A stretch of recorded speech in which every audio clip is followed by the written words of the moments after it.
Next week, leaders and officials from governments and non-governmental groups will meet in Brazil for the Rio +20 conference.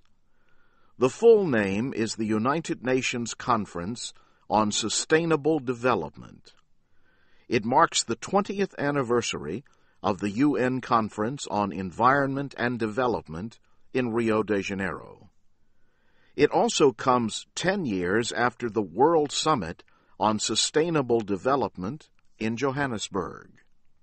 The meeting is June 20th through the 22nd. The Rio +20 website describes it as a chance to shape how we can reduce poverty, advance social equity, and ensure environmental protection on an ever more crowded planet to get to the future we want.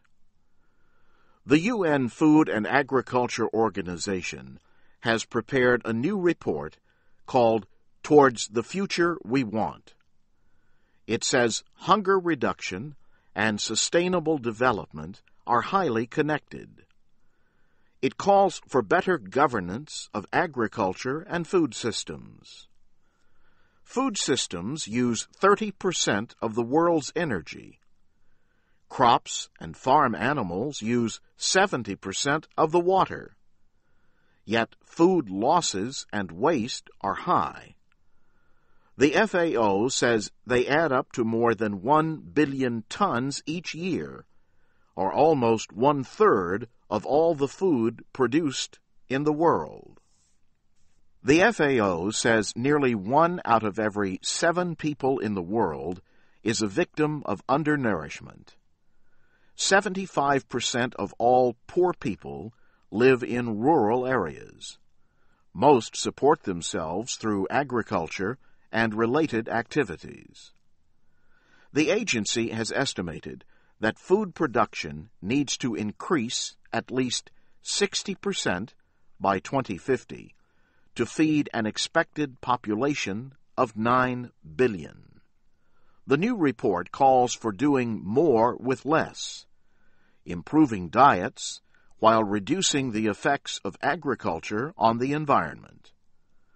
Alberto Sandoval is a natural resources officer with the FAO.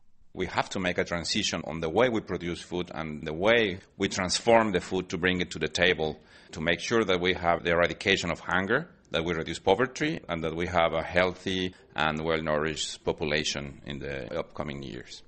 Farmers operate 500 million small farms in developing countries. The report says they need clear rights to resources like land and water. FAO nutritionist Florence Egal says production growth helps not only farmers, but also others in related industries.